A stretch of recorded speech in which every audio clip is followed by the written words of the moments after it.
actually free? Are we really? Are we really and truly free?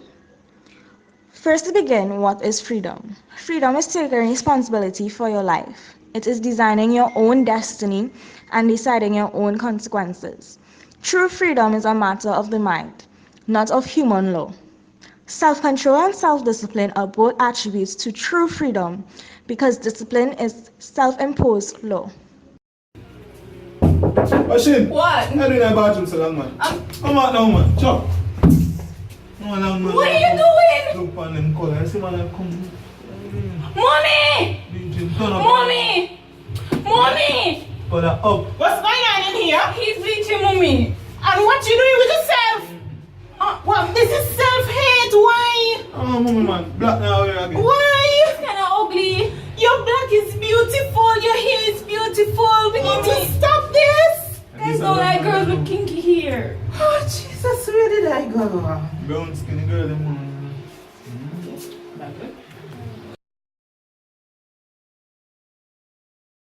Think.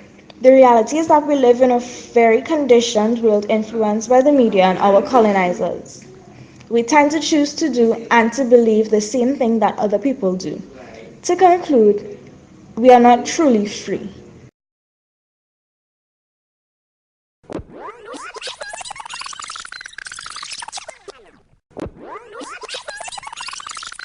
From the heightened demand for sweetener in Europe as honey became expensive in the 18th century, sugar became king. And owing to the vast, beautiful, fertile lands across the Caribbean, work on the plantation required a huge labor force. This labor force was supplied by the West Africans, as there was much work to be done and much wealth to be had. West Africans became slaves at the hands of their own people. Through war, kidnapping, judicial sentences, and burning of villages, the Africans became the property of the Europeans. Once in their possession, the Africans trekked the coast for days with shackles bound tightly around their wrists, ankles, and necks to the barracoons, where they were prepped for selling to the highest bidders. These were the last moments in their homeland. The Africans sailed to the Caribbean via the Middle Passage, the place where the true horror all started unfolding. Still bound in coffles, they were tightly crammed like sardines in a tin onto the slave ship, which inevitably resulted in extreme overcrowding. Without an ounce of freedom, they had to sit in their own mess, or even their neighbors. As if it couldn't get any worse, the women and girls were continuously raped in front of their loved ones, and the outbreak of dysentery and smallpox brought the sudden death of individuals whose burial site became the deep waters of the Atlantic.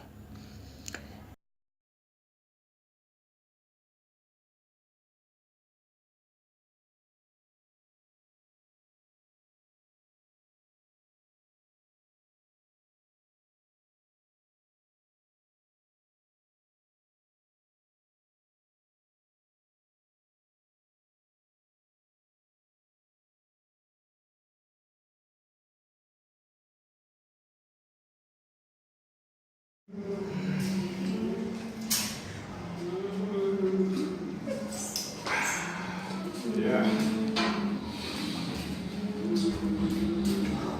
This one was really lovely. She would too.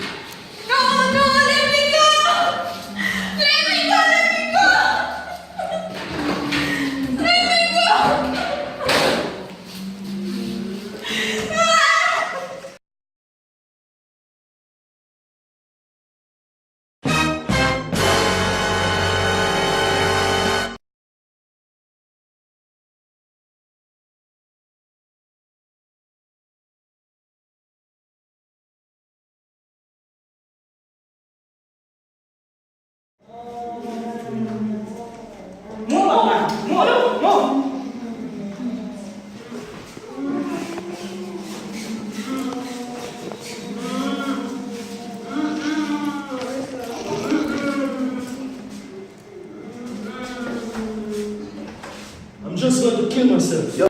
A few moments later. Arriving to this new world was no treat either, as when they arrived, they were greeted with inhumane treatment, which lasted for a few hundred years.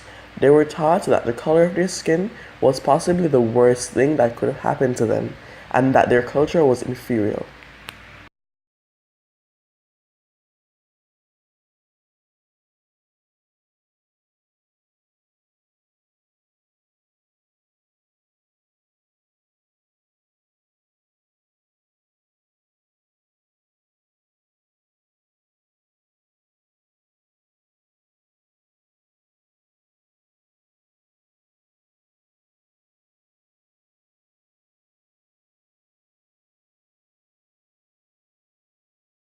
Arriving to this new world was no treat either, as when they arrived, they were greeted with inhumane treatment, which lasted for a few hundred years. They were taught that the color of their skin was possibly the worst thing that could have happened to them, and that their culture was inferior. Get wet?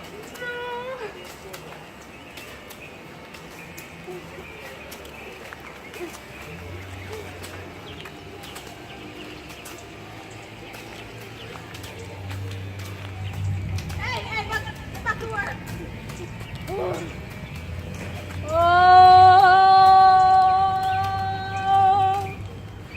Stop it, guys.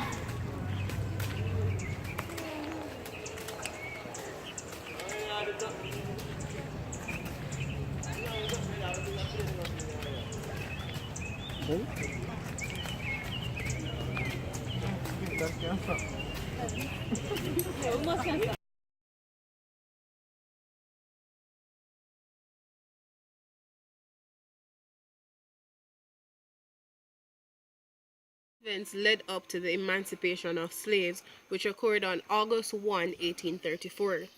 These events include different slavery rebellions, petitioning, and the profit motive. Different rebellions include Taki's Rebellion, which occurred in 1760s, the Haitian Revolution, which occurred in 1789, Fedon's Revolution, which occurred in 1790, and Bussa's Revolt, which occurred in Barbados in 1816, and one very important one, which was the Sam Sharp Revolt, which occurred in Jamaica in 1831. Now, many petitions were also coming from Britain talking about the inhumane treatment of slaves and wanting for it to be abolished. Now, slave owners were also moving towards the abolishment of slavery, as they were assured that former slaves had to work on their plantation under the Apprenticeship Act, which means that slaves had to work for up to periods of 6 years on 10-hour days. The owners were also offered 20 million euro, which is equivalent to €1 billion today, and which they spent on different British bonds and property market. None of this money went back to slaves. Over a period of 30 years, the now freed slaves would strike, which forced plantation owners to carry indentured workers to Jamaica and the Caribbean to work on the plantation.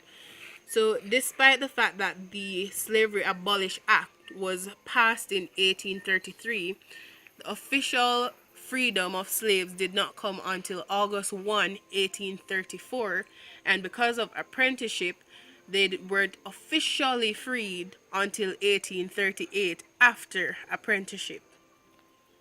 Thank you. Sure, we've been emancipated, but physical freedom is just a small aspect of the problem. Our hearts and minds are so shackled by imperialism and our need to be less black or more mainstream. Our constant need to not offend anyone with our blackness has caused us to straighten, lighten, change, and morph until we think no one realizes that we're still black. The words of Harriet Tubman, I freed a few thousand slaves. I could have freed 1,000 more if only they knew they were slaves.